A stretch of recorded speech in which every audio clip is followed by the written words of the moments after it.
دانشگاه دولتی آموزگاری تاجیکستان به نام صدرالدین عینی همچون مؤسسه پیشقدم تحصیلات عالی در جمهوری تاجیکستان با گسترش رابطه‌های بین المللی و جلب شهروندان خارجی توجه مخصوص ظاهر می‌نماید.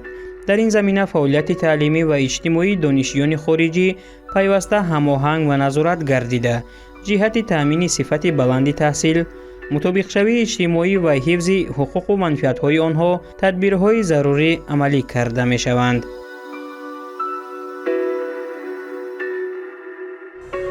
شماره عمومی دانشجویان خارجی زینه بکالور در شعبه‌های روزانه و فاصله‌ای دانشگاه دولتی آموزگاری تاجیکستان با نام صدرالدین عینی زیاد از 700 نفر را تشکیل می‌دهد.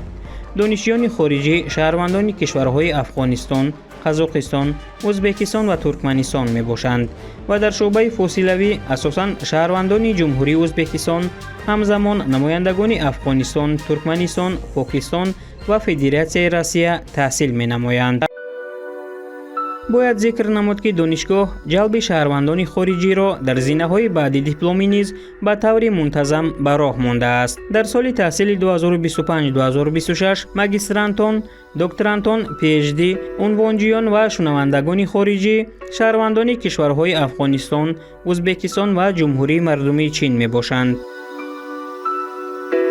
حضور گسترده شهروندان خارجی در دانشگاه دلیل روشن اعتراف بین المللی سطح و صفت تحصیلات، رقابت پذیری برنامه‌های تعلیمی و نفوذ روزافزون دانشگاه در فضای بین المللی محسوب می‌یابد.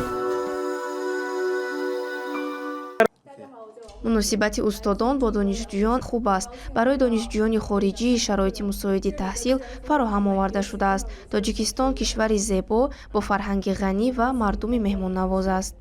дар донишгоҳ муҳити дӯстона ва гарм буд.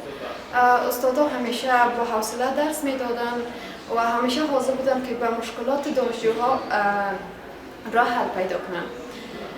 ва ҳамин қисм замоне ки мо дарс мехондем, درس‌های ما خیلی با کیفیت بودن و با نظم خوبی پیش می‌رفت و دانشگاه ما امکانیت‌های خوبی داره، از کتابخانه گرفته تا هر چیز دیگه و همچنان برنامه‌های فرهنگی که باعث میشه دانشجوها احساس مشارکت کنن و با شوق و علاقه به برنامه‌ها شرکت کنن.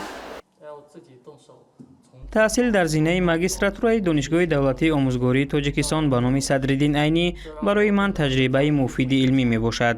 روند تعلیم منظم بوده، آموزگاران دارای سطح بلند کسبی هستند.